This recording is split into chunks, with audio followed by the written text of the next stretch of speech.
बुरा करने का विचार आए तो कल पे टालो, अच्छा करने का विचार आए तो आज ही कर डालो। दोस्तों, स्वागत है आपका अपने चैनल यूपी एजुकेशन में। आज का हमारा वीडियो हिंदी से है। दोस्तों, वीडियो को अंत तक जरूर देखें और प्लीज़ लाइक, शेयर और सब्सक्राइब जरूर करें। तो दोस्तों, आज का हमारा क्वेश्चन इस प्रकार है। राजभाषा आयोग के प्रथम अध्यक्ष कौन थे? ए बाल गंगाधर तिलक, बी मुंशी आयंगर, सी बाल गंगाधर खेर, डी काका साहब कालेलकर। बताइए दोस्तों, इसका सही आंसर क्या है? तो दोस्तों, इसका सही आंसर है बाल गंगाधर खेर। इसका सही आंसर क्या है दोस्तों? बाल गंगाधर खेर।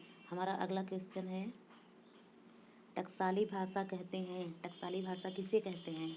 ए संस्कृत निष्ठ भाषा को, बी ग्रामीण भाषा को, सी परिनिष्ठ भाषा को, डी कृत्रिम भाषा को।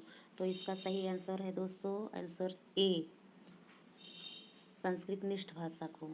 संस्कृत निष्ठ भाषा को टकसाली भाषा कहते हैं। हमारा अगला क्वेश्चन है, आधुनिक भारतीय भाषाओं का सर्वप्रथम वर्गीकरण किस विद्वान ने किया? A doctor Dharmendra Verma, B doctor George Grierson, C doctor A F Harley, D Mahavir Prasad Dwivedi. तो बताइए दोस्तों, इसका सही आंसर क्या है? तो इसका सही आंसर है दोस्तों सी डॉक्टर ए एफ हार्ले। हमारा अगला क्वेश्चन है, भारतीय संविधान की 8वीं अनुसूची में कितनी भाषाओं को मान्यता प्रदान की गई है? ए 20, बी 22, सी 24, डी 26। तो बताइए दोस्तों, इसका सही आंसर क्या है? तो दोस्तों, इसका सही आंसर है बी 22। भारतीय संविधान की 8वीं अनुसूची में दोस्तों 22 भाषाओं को मान्यता प्रदान की गई है। इनमें से 14 भाषाओं को संविधान में शामिल किया गया था। इसके बाद कोंकणी भाषा, मणिपुरी भाषा और नेपाली भाषा को 1922 ईस्वी में जोड़ा गया। हाल में 2003 ईस्वी में बोडो भाषा, डोगरी भाषा, मैथिली भाषा और संथाली भाषा को शामिल किया गया है। तो दोस्तों, इस प्रकार हमारा अगला क्वेश्चन है, खड़ी बोली को अन्य किस नाम से भी जाना जाता है? बताइए दोस्तों, इसका सही आंसर क्या है? ए बांगरू, बी कौरवी, सी मेरठी, डी पैसाची। बताइए दोस्तों, इसका सही आंसर क्या है? तो दोस्तों, इसका सही आंसर है बी कौरवी। दोस्तों, खड़ी बोली को कौरवी नाम से भी जाना जाता है। यह सौरसेनी अपभ्रंश के अंतर्गत पश्चिमी हिंदी की बोली है। इसके अंतर्गत अन्य बोलियां बांगरू, बुंदेली, कन्नौजी, ये सब ब्रजभाषा हैं। तो दोस्तों, इस प्रकार हमारा अगला क्वेश्चन है, एकाक्षरी भाषा परिवार से तात्पर्य है? बताइए दोस्तों, इसका सही आंसर क्या होगा? ए सेमेटिक हेमेटिक परिवार, बी चीनी भाषा परिवार, सी कागेसियन परिवार, डी ऑस्ट्रो एशियाटिक परिवार। तो दोस्तों, इसका सही आंसर है बी चीनी भाषा परिवार। इसका सही आंसर है दोस्तों चीनी भाषा परिवार। हमारा अगला क्वेश्चन है, विकास की दृष्टि से प्राकृतिक की पूर्वकालीन अवस्था का नाम है? ए पाल, बी डिंगल, सी अपभ्रंश, सी अवहट्ट। बताइए दोस्तों, इसका सही आंसर क्या है? तो दोस्तों, इसका सही आंसर है ए पाल। विकास की दृष्टि से प्राकृत की पूर्वकालीन अवस्था का नाम पाल है। हमारा अगला क्वेश्चन है, प्रयोजन मूलक हिंदी की विशेषता नहीं है? ए अलंकारिता, बी भाषिक विशिष्टता, सी वैज्ञानिकता, डी अनुप्रयुक्तता। बताइए दोस्तों, इसका सही आंसर क्या है? तो दोस्तों, इसका सही आंसर है ए अलंकारिकता। हमारा अगला क्वेश्चन है, राजभाषा आयोग गठित करने के प्रावधान संविधान के कौन से अनुच्छेद में है? ए 346, बी 344, सी 345, डी 343। बताइए दोस्तों, इसका सही आंसर क्या है? तो दोस्तों, इसका सही आंसर है आंसर बी 344। दोस्तों, राजभाषा आयोग गठित करने के प्रावधान संविधान के अनुच्छेद 344 में है। हमारा अगला क्वेश्चन है, कौन सी भाषा वियोगात्मक भाषा है? ए संस्कृत, बी अपभ्रंश, सी प्राकृत, डी पाली। बताइए दोस्तों, इसका सही आंसर क्या है?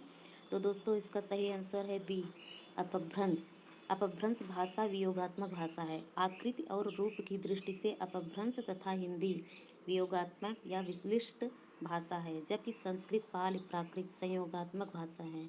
हमारा अगला क्वेश्चन है, पूर्वी हिंदी के अंतर्गत अवधि के अतिरिक्त इनमें से कौन सी बोली समाहित की जाती है? ए कन्नौजी, बी मारवाड़ी, सी बघेली, डी इनमें से कोई नहीं। बताइए दोस्तों, इसका सही आंसर क्या है? तो दोस्तों, इसका सही आंसर है सी बघेली। पूर्वी हिंदी के अंतर्गत दोस्तों अवधी के अतिरिक्त इनमें से बघेली बोली समाहित की जाती है। यह अर्धमागधी अपभ्रंश के अंतर्गत पूर्वी हिंदी उपभाषा की बोली है।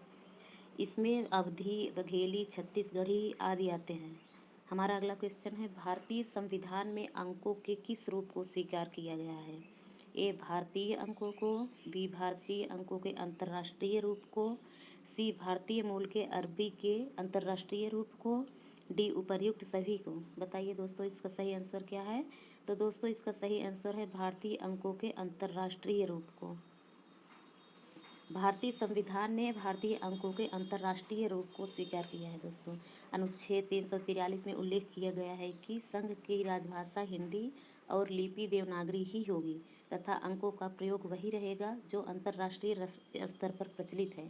शेष अन्य दिए गए विकल्प त्रुटिपूर्ण हैं।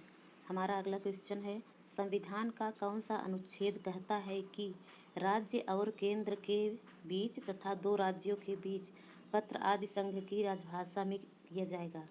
तो दोस्तों बताइए इसका सही आंसर क्या है? ए 345, बी 351, सी 346, डी 344 मतलब भाग 4। बताइए दोस्तों इसका सही आंसर क्या है? तो दोस्तों इसका सही आंसर है आंसर सी सॉरी दोस्तों 346। हमारा अगला क्वेश्चन है, संविधान की 8वीं अनुसूची में प्रगणित 22 भाषाओं में कौन सी भाषा का उल्लेख नहीं किया गया है? बताइए दोस्तों। ए अंग्रेजी, बी कोंकणी, सी पंजाबी, डी संस्कृत। तो बताइए दोस्तों इसका सही आंसर क्या है? दोस्तों इसका सही आंसर है ए अंग्रेजी। संविधान की 8वीं अनुसूची में परिगणित 22 भाषाओं में अंग्रेजी भाषा का उल्लेख नहीं है। कोंकणी, पंजाबी, संस्कृत आदि का उल्लेख संविधान की 8वीं अनुसूची में है दोस्तों। हमारा अगला क्वेश्चन है, इनमें से किस बोली में ने का प्रयोग नहीं होता? ए कौरवी, बी अवधी, सी हरियाणवी, डी मालवी। बताइए दोस्तों इसका सही आंसर क्या होगा?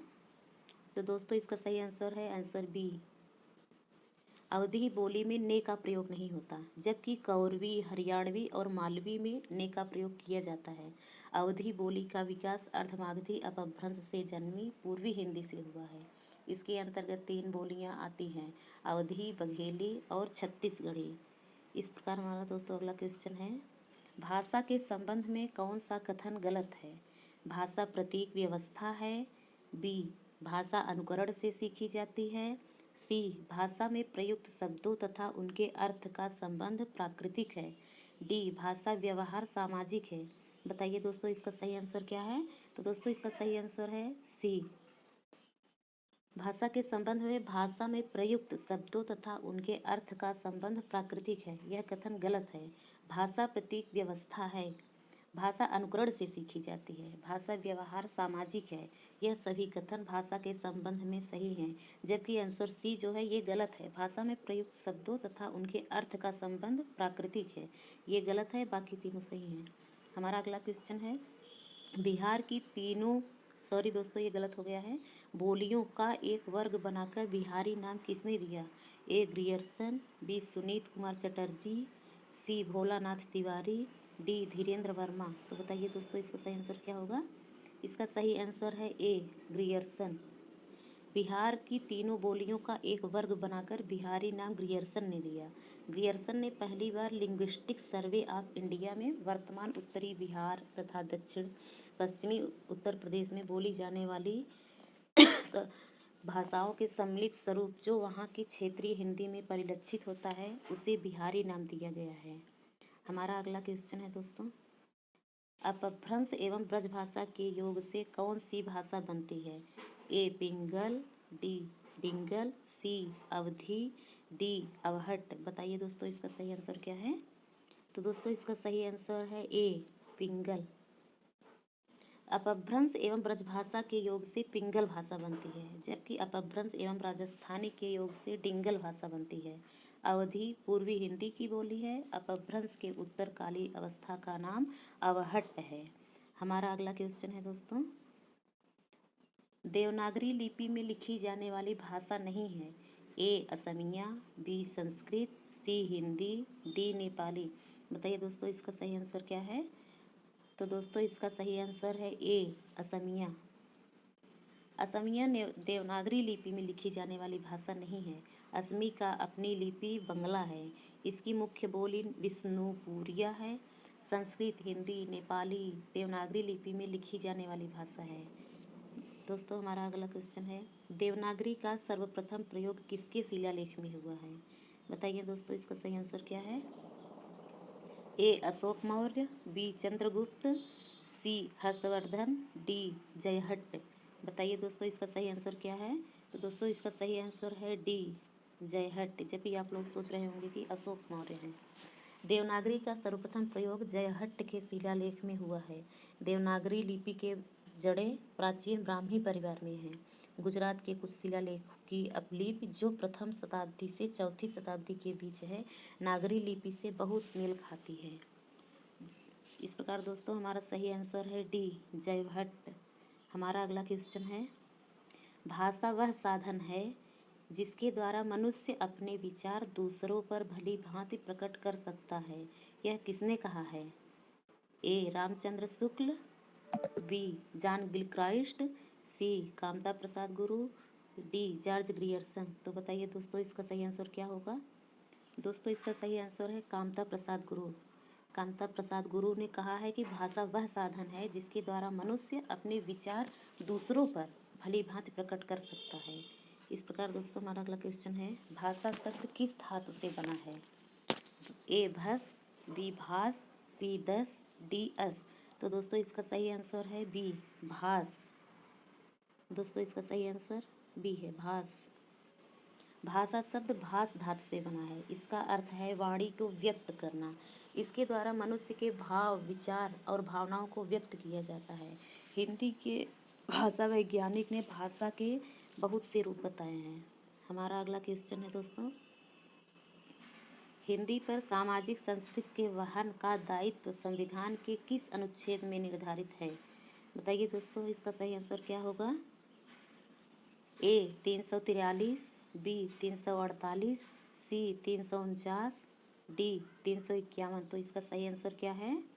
दोस्तों इसका सही आंसर है 351। हिंदी पर सामाजिक संस्कृति के वहन का दायित्व संविधान के 351 अनुच्छेद में निर्धारित है।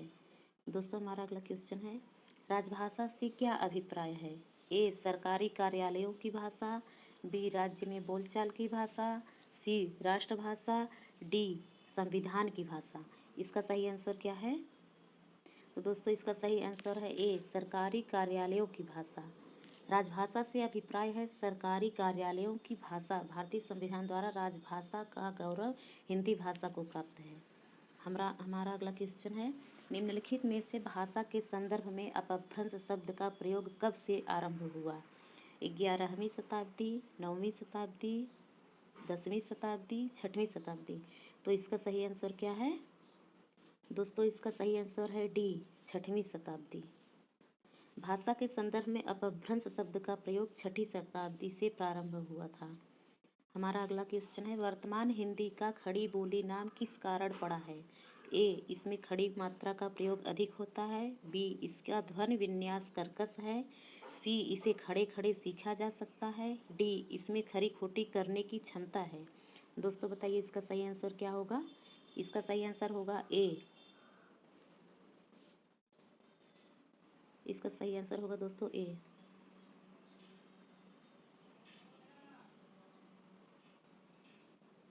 हमारा अगला क्वेश्चन है दोस्तों, स्वाधीनता आंदोलन के दौरान हिंदी किसका पर्याय बने? बताइए दोस्तों। ए पढ़े लिखे भारत का, बी शिक्षित भारत का, सी राष्ट्रीय एकता का, डी देश भर से संपर्क का। इसका सही आंसर क्या है? तो दोस्तों इसका सही आंसर है सी राष्ट्रीय एकता का। स्वाधीनता आंदोलन के दौरान हिंदी राष्ट्रीय एकता का पर्याय बनी।